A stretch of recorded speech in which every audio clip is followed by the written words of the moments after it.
सांग्रांसारा बरदुवारी मन्दनि लुवा जमुआ गरीब बररत्न असामुतायनि नायनायनि बागै रिचुम बाका हास्नि मन्त्री अग्रानि याक्तिखे रिचुम बाक्थानियो मानजाका मन्त्री अग्राना करि टेकरक्सा मन्त्री रामप्रसाद पार जयानिधि देवना खबे गुबुन आदंराव करेनि खुनि बररन रिचुम बाक्थानियो कक्ताना थांति मन्त्री अग्रा साका गरीब बरखने केबो करे रांगरि करिनि बागसि बरर करि इंगो नोटिस हानि लोगो लोगो त्रिपुरा हासिनो बखोसो तिसेने बागै सामंख्लाय दंगो जियोग्राफि तुइ नायनायके त्रिपुरा हासि खनसाना खुनिमान फिया त्रिपुरा हासिनो बरर बुखा कतर मन्त्री अग्रा आगिबो हाइना तंकसं तनाय बरसे मोदीजिनि नायकमाने बिसिनि तिनि हासिनि मन्त्री अग्रा अंगयमाका त्रिपुरा हासिनो तेबो काहामकाय हामप्रे खायनानि बागै शान्तरा मन्त्री बाय कक्सरायना होनाय साय खोनारिका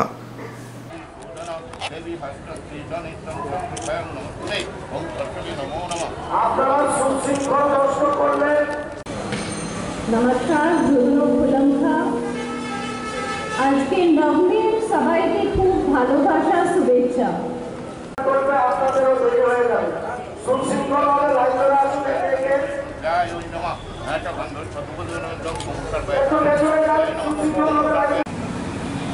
মায়েদেরকে বস্ত্রদান দুর্গা উৎসব এটা আমাদের ত্রিপুরার স্বাভাবিক একটা যে পরম্পরা রয়েছে তারই একটা অঙ্গ।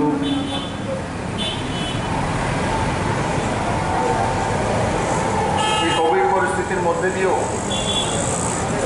ত্রিপুরা সরকার মোকাবেলা করেছে, এখনো তার মোকাবেলা করছে। এক সময় লকডাউনের কারণে আমরা বাইরে থেকে বেরোতে পারতাম না, কাজকর্ম সব বন্ধ ছিল,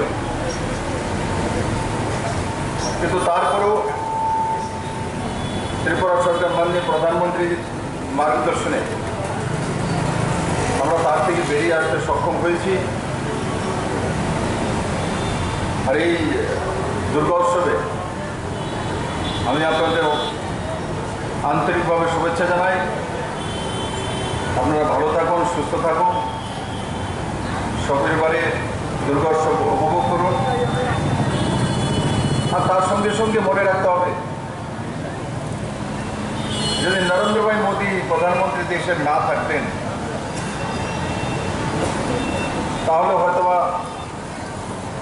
আজকে যেভাবে দুর্গা উৎসব আমরা পালন করতে পারছি সেটা সম্ভব ছিল না।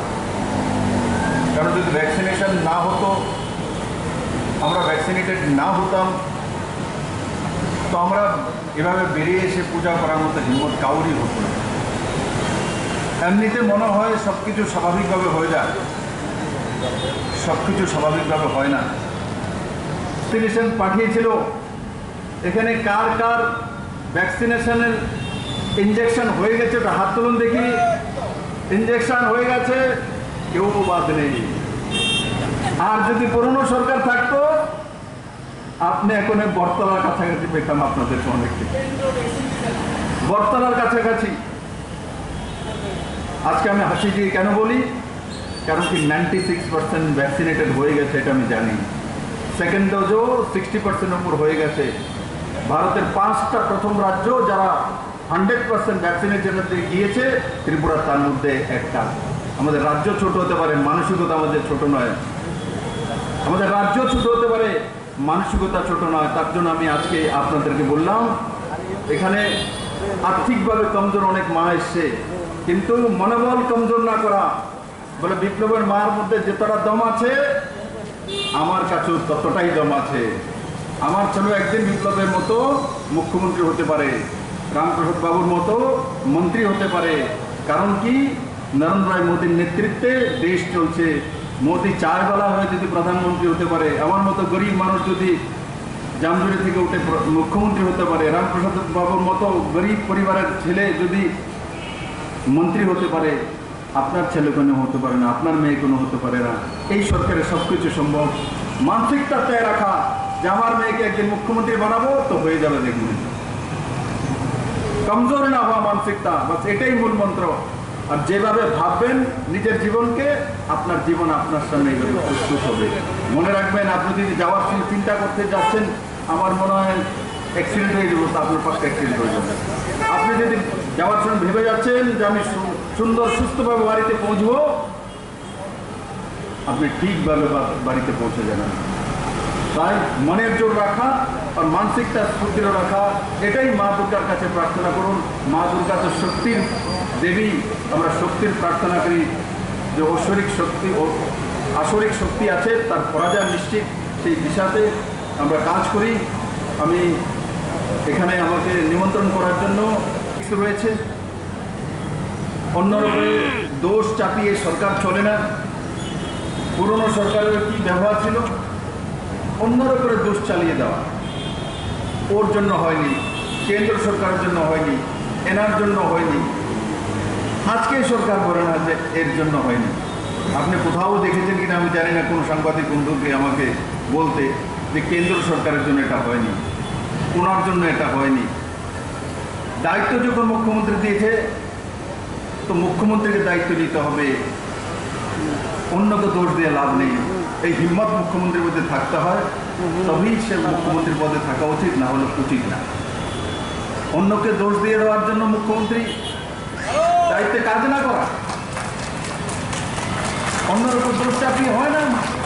তো আপনার লিডারশিপ কোথায়, আপনার ব্যক্তিত্ব কোথায়? 30-35টা বছর ত্রিপুরার মানুষ সেটাই দেখেছে যে অন্যের উপরে দোষ চাপিয়ে দেওয়া, আর দোষ চাপিয়ে ত্রিপুরার মানুষদেরকে খেপিয়ে তোলা। আর খেপিয়ে তোলে কি পেয়েছে ত্রিপুরার মানুষ তাদের কাছ থেকে? কিচ্ছু না, অন্ধকার। ছেলে মেয়ের ভবিষ্যৎ নেই, নিজের ভবিষ্যৎ নেই, রাস্তাঘাট নেই, ইনফ্রাস্ট্রাকচার নেই, এডুকেশন নেই, হেলথ নেই। কোনটা ছিল? কোনটা ছিল? স্বাভাবিক নিয়মে যেটা হয় সেটাই ত্রিপুরাতে হচ্ছিল। আউট অফ দ্য যদি কোনো কাজ হয়ে থাকে তো এই সরকারের উপরে এসে। আগে বলা হতো আগরতলাতে 5 তলার করে বিল্ডিংয়ে পারমিশন পাওয়া যাবে না, ভূকম্প জোন। এখন আগরতলাতে 10 তলা বিল্ডিং তৈরি হচ্ছে, 14 তলা বিল্ডিং তৈরি হচ্ছে। আগে বলা হতো 5 তলার করে বিল্ডিং হলে ভূমিকম্প আসলে মরে যাবে, তার জন্য তার উপরে তোলা যাবে না। এখন কি ত্রিপুরা চেঞ্জ হয়ে গেছে? মাটিটা ত্রিপুরা আরেক জায়গায় চলে গেছে। এখন 14 তলায় কিভাবে হচ্ছে? এই সরকারের সেই জায়গায় আজকে ত্রিপুরাতে লাইট হাউস তৈরি হচ্ছে রামনগরে গরিবদের জন্য। 1 বছরে 1000 ফ্ল্যাট তৈরি হয়ে যাবে। আর পুরানো গভর্নমেন্ট থাকাকালীন একটা পিএসসি সেন্টার একতলা বিল্ডিং তৈরি করতে 3 বছর 4 বছর সময় লাগবে। একতলা বিল্ডিং, আমি বহু বিল্ডিং এখন ইনোগ্রেশন করেছি, সরকারি একতলা 2 তলা। 2016 থেকে শুরু হয়েছে, 2014 থেকে শুরু হয়েছে, 21 গিয়ে কমপ্লিট হয়েছে। অমরপুরে একটা কোর্ট বিল্ডিং আমি এদিন ইনোগ্রেশন করেছি, কোর্ট বিল্ডিং 2013 থেকে শুরু হয়েছে, 21 কে ইনোগ্রেশন করছি। 13, 14, 15, 16, 17, 18, 19, 20, 21, মানে 9 বছরের মাথাতে একটা 2 তলা বিল্ডিং করতে নাই। মানে শুরুয়াত করে ছেড়ে দেবে, লোকেদের বলে দেখো কোর্ট বিল্ডিং তৈরি করছে, পিএসসি তৈরি করছি, তারপরে আন্দোলন, কেন্দ্র পয়সা দিচ্ছে না, তার জন্য করতে পারছি না, হাফডাউন করে রেখে দেবে। এই সরকার আসার পর কমসে কম 400 কোটি টাকার বিল্ডিং হাফডাউন করে রেখেছিল।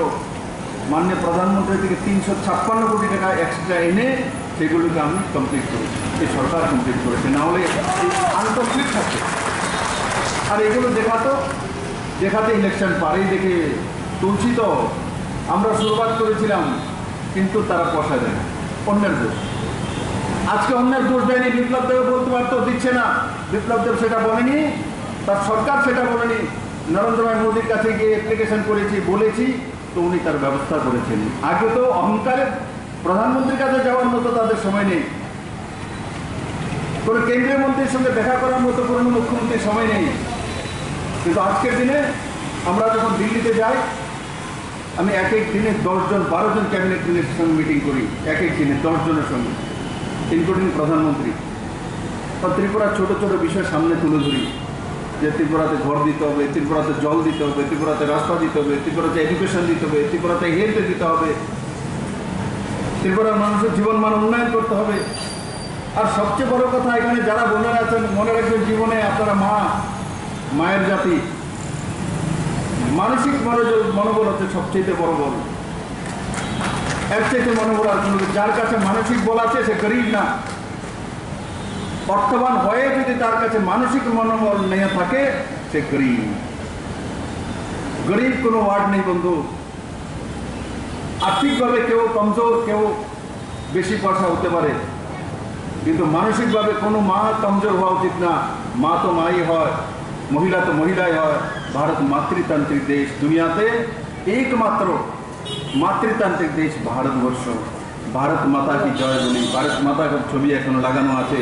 চীন মাতা বলা হয় না, পাকিস্তান মাতা বলা হয় না, রেঙ্গুন মাতা বলা হয় না, বাংলাদেশ মাতা বলা হয় না, জার্মানি মাতা বলা হয় না, জাপান মাতা বলা হয় না। পুরো দুনিয়াতে একমাত্র দেশ মায়েদের নামে আছে ভারতবর্ষ, যাকে মাতৃতান্ত্রিক দেশ। মায়েদের সম্মানের জন্য ওই মানসিকতা নিয়ে আমরা কাজ করি বন্ধুরা।